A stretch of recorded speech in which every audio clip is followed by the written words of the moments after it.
Bunker শব্দটি শুনলেই চোখের সামনে ভেসে ওঠে শক্তপোক্ত কংক্রিট ঘেরা এক নিরাপদ আশ্রয়, যেখানে যুদ্ধের তাণ্ডব থেকে বাঁচার শেষ ভরসা খুঁজে পায় সৈন্যরা।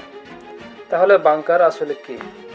বাংকার হলো একটি শক্তিশালী প্রতিরক্ষা কাঠামো, যা সাধারণত ভূগর্ভে বা মাটির নিচে নির্মিত হয়। এটি সৈন্যদের বাঁচিয়ে রাখে শত্রুর গোলাবর্ষণ, বিমান হামলা বা বিস্ফোরণের হাত থেকে। দ্বিতীয় বিশ্বযুদ্ধের সময় থেকে শুরু করে আজকের আধুনিক যুদ্ধেও বাংকার অত্যন্ত গুরুত্বপূর্ণ ভূমিকা পালন করে আসছে। বাংকারের মূল গঠন কেমন হয়? বাংকার সাধারণত রিইনফোর্সড কংক্রিট, স্টিল, বালু, মাটি ও অন্যান্য প্রতিরোধক উপাদানের তৈরি। এর গঠন এমনভাবে করা হয় যেন এটি উচ্চমাত্রার বিস্ফোরণেও ক্ষতিগ্রস্ত না হয়। অনেক বাংকার থাকে সম্পূর্ণরূপে ভূগর্ভে, আবার কিছু থাকে আধা ভূগর্ভস্থ। ভেতরে বাতাস চলাচলের বিশেষ ব্যবস্থা থাকে, পাশাপাশি বিদ্যুৎ, খাবার এবং অস্ত্র মজুদের জায়গাও রাখা হয়। এখন আসা যাক বাংকারের বিভিন্ন ধরনের গঠনের দিকে।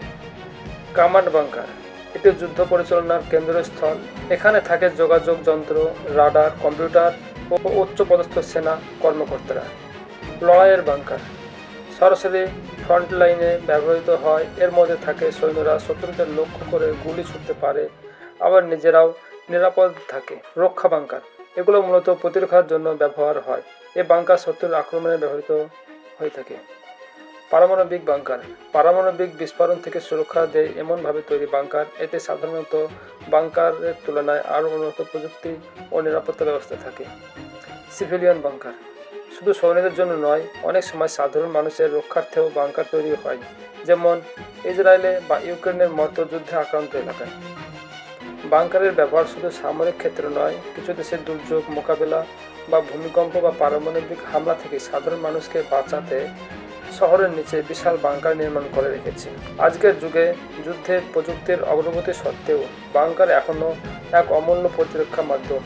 এটি শুধু এক টুকরো কংক্রিট নয়, এটি সাহস, টিকে থাকার দৃঢ় সংকল্প আর প্রতিরক্ষার প্রতীক।